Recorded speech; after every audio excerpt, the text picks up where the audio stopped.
Backyard Brawls game, erotic furry wrestling, making love and war at the same time. And we get to blame Stephen T. Purdy, aka Ebenhawk. Made this in 12/30/2001. And he warns that it is an adult game. If you're less than 18, do not read or touch. You are prohibited. But when you do get to be 18, play it twice. Consider it a birthday present. That's pretty pretentious. So, welcome to this game. You are a furry student. So this is just, this is the best of both worlds. It's furry. It's a sex-based wrestling furry game. It's just, that it's going to be quality. What can I say? You have to win by knocking your opponent. The objective of the game is to win by knocking your opponent unconscious through physical prowess or pleasuring caress. You can be a heel, spelled wrong also, or a face. And we don't know why pleasuring has a capital P either. But in the end, the only thing that matters is you win, baby. You win, baby. Why you want to win a baby, nobody knows. Quick warning, not meant to replace the furry pastimes of pleasuring. Oh, so apparently pleasuring is a capital word. I guess it's like screeching or something. And I only know that because I watched an episode of CSI, so that's my defense. Furry wrestling, erotic furry wrestling. So there's furry wrestling and erotic furry wrestling, and they're different. Really? I'm skeptical, I'll say. Or talking to your friends. Yeah, that's good that this game is not a replacement for talking to your friends.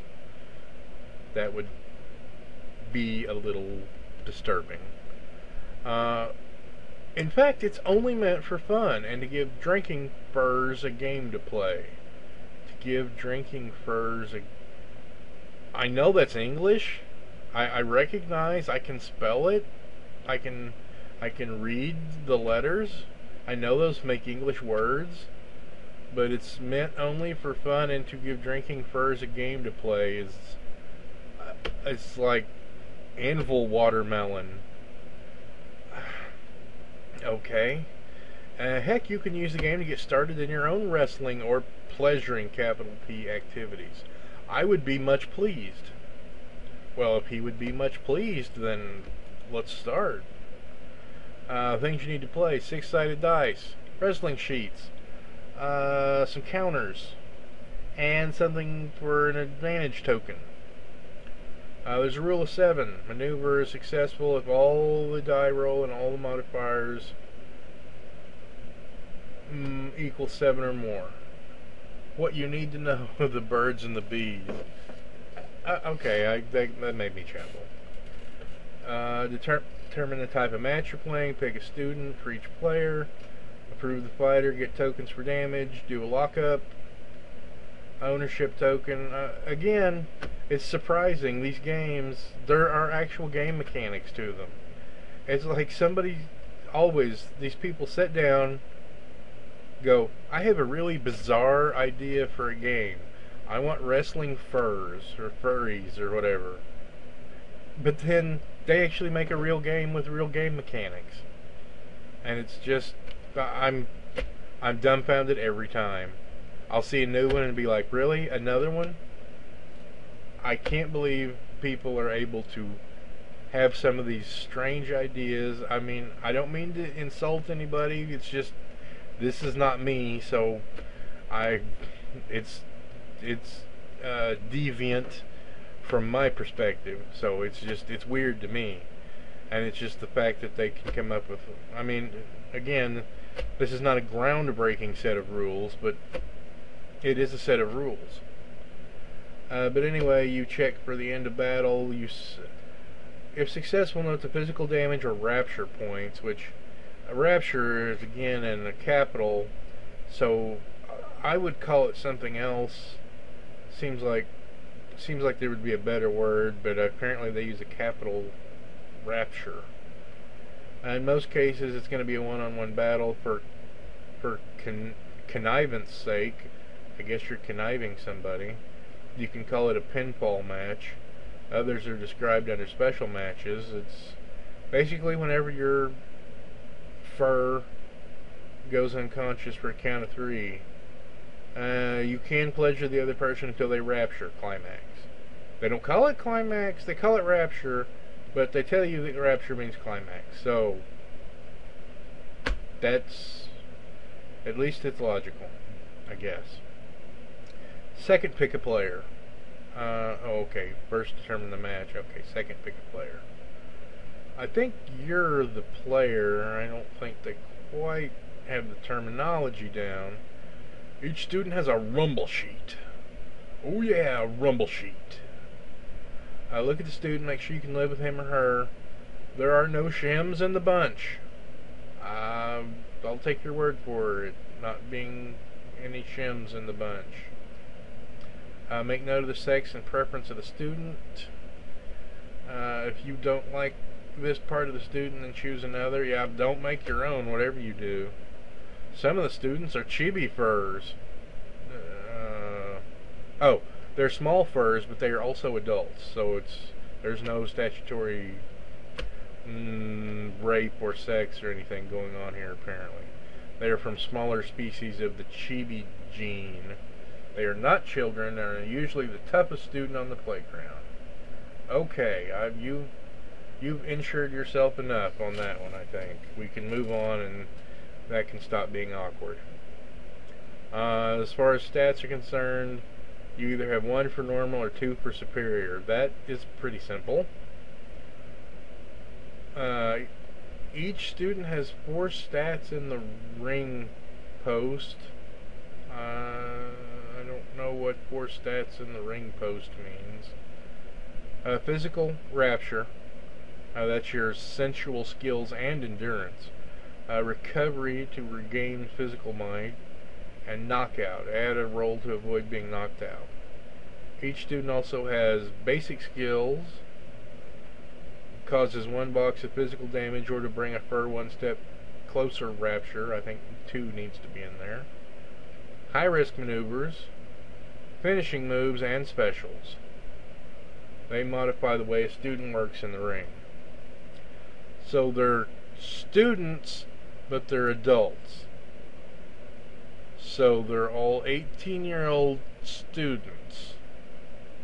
So they're backyard brawl furry adult students.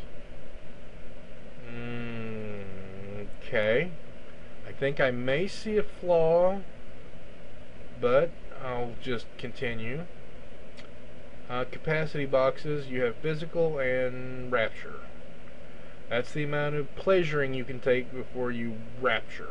And now rapture is in lowercase, and it still says climax, just in case you don't know what rapture is yet. Okay, you can keep track of stuff. Nickels, put them on. Apparently there's rapture tracks or physical damage tracks or something. The smaller, redder token is for rapture. Second method is to make pencil marks on the student's rubble sheet. It was a rumble sheet earlier, now it's a rubble sheet. I guess after a couple of rounds with the furry wrestling, I guess everything goes to rubble. He suggests you stay with the tokens, and after all, this nameless person that made this game about backyard erotic furry wrestling should know. Third, start with the lockup. Both players roll a die, highest wins. I think that's called initiative. The first active character. And you get the advantage token. Shows you have the upper hand, and you're allowed to attack. Moves are always made up, but skills come from the student's rumble sheet. Make up your attack move. You can make up an attack move instead of using a skill. It will be considered a basic move for physical damage. The active player tells the opposing player that they are not using a skill or that they are using a physical or rapture move. Then the active player describes it. The move must be possible and not break the letter or spirit of the rules, which there are none concerning this since it just says make it up, but I presume they mean just don't be outrageous. Which, I mean, you do have to have some decorum and sense of logic and reason when you're talking about anthropomorphic, furry, erotic wrestling and rapture points. I mean, let's be real here. The active player rolls a die adding the rapture attribute or physical attribute. If it's higher than 7, the move will happen unless the character it is being used on stops it. If not, the opposing player can counter move by describing how they're going to stop it and rolling and adding a die. So it's not the most sophisticated game system ever. I hit you. I rolled a 6. I blocked it. I rolled an 8. But of course, I presume being erotic furry wrestling, it would be like my chipmunk squats over your skunk's head, or I don't know. I'm already feeling a little bit ill just trying to come up with that analogy, and I think I'll just move on from there. But anyway, I believe there's supposed to be longer narrative than just I hit you. The die roll, if the die roll is equal to or better than the acting player's die, then the move doesn't happen, so it's blocked. If the move happens, then the player scores damage only 1,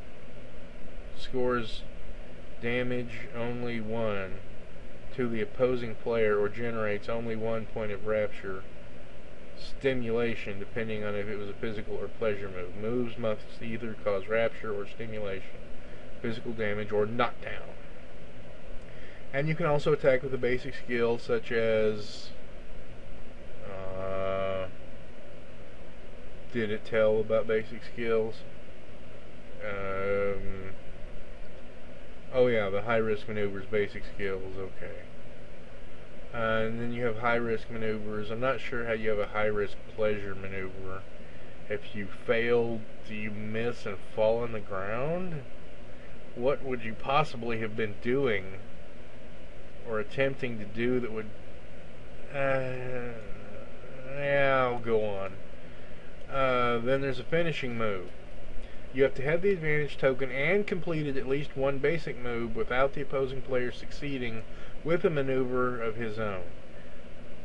Even if it was not this game, that would be a really clunky mechanic, because you've got to mentally be keeping track of when you or your opponent did or didn't do a move and succeeded, and when the last time they successfully defended was, and that's never good. You're having to really do some bookkeeping. And then for a game, well, I mean, let's be honest, your furries, erotic wrestling, you're gonna be sitting around. I mean, is this supposed to be stimulating? Do people sit around in their fur suits, their fur sonas, and play this and roll dice and be like, oh, I body slam you and lay on you or whatever, and then, I mean, I don't know, but anyway, the point is, you're having to keep track of stuff that you really shouldn't. That's just, there should have been some other way to do that. You also could have successfully completed a high-risk maneuver, or have completed 2 basic attacks and a knockdown without the opposing player having done any damage or rapture. I mean, that's a lot of if, and, or, else. Nobody's going to be able to remember that. If you meet all on one of those criteria, then you can elect to use a finishing move. And it's one of your skills, and of course, if the number is better than 7, it's successful. Finishing moves tend to deliver more than 2 points of damage or rapture, but no matter what, the defending player, which it doesn't say defending, but it should, has to roll a KO. Finishing moves can only be used once in a match. I don't know if that means If it fails, does that mean it can't be used again? Rapture rules. Fur students are all qualified and of legal age to have sex. Whatever that age is, they're it. There are some rules here. The furs involved must be compatible. If the student is bi, then the student will only stimulate with either sex as long as they are bi. I don't know a lot about this, but that seems... Oh, okay. As long as they are bi, homo of the same sex, or hetero of the opposite sex. Alright. Heterosexual students will only stimulate with bi, and hetero students of the opposite sex. And homosexual furs will only stimulate with bi and homo students of the same sex. Secondly, the active student may only have sex if that student has no clothing on the lower torso and the targeted student is nude. So that is to say, you can potentially stimulate others but not be yourself rapturable. Important safety tip, Egon. Thanks for sharing. So we got the important rules, the ground rules laid, that that clothing, that pesky clothing, you gotta watch out for that. Okay, so a pin check is the same as rapture if you go with the sensual track damage. If you exhaust all your opponent's physical damage and the opponent takes any more, they may be pinned. For each point of physical damage, the opposing player must make a pin test. They roll a die. I bet there's something to do with the 7. Yep, there it is. And they add their kick knockout trait. If the total is greater than 7, they avoid being pinned. Rapture check, I have a feeling it's going to be the same. For each point in excess of their capacity the student takes, the player has to make a rapture test. If they don't make it, then the player fails and the student climaxes. It is possible that the acting player may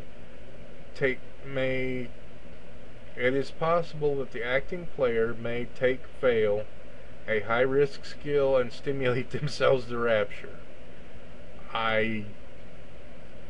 That makes me want to make a bad joke about furries, but I don't really know enough about it to even make one. But how bad do you have to suck to go for whatever a high-risk pleasure move is and fail so badly you rapture yourself? My mind is blown. The same rules apply for as if someone else had stimulated them. If that's the case, they have to take the same test. If they test, they climax and loose. And that's not lose, that's loose. Not a lot of play testing, or at least not a lot of proofreading. Roll for recovery. Students are a special breed of being. They are chosen not only for looks, but also for toughness. They are so tough that given enough time, they will recover from just about anything. This means that in the game, each student has an opportunity to remove one damage counter, done by rolling a die and adding the recovery number. If the total is equal to or better than 7, they get a damage removed. Keep going until someone wins. Thank you, Professor. There's the face heal rule. Heal is spelled correctly this time. That's a nice surprise.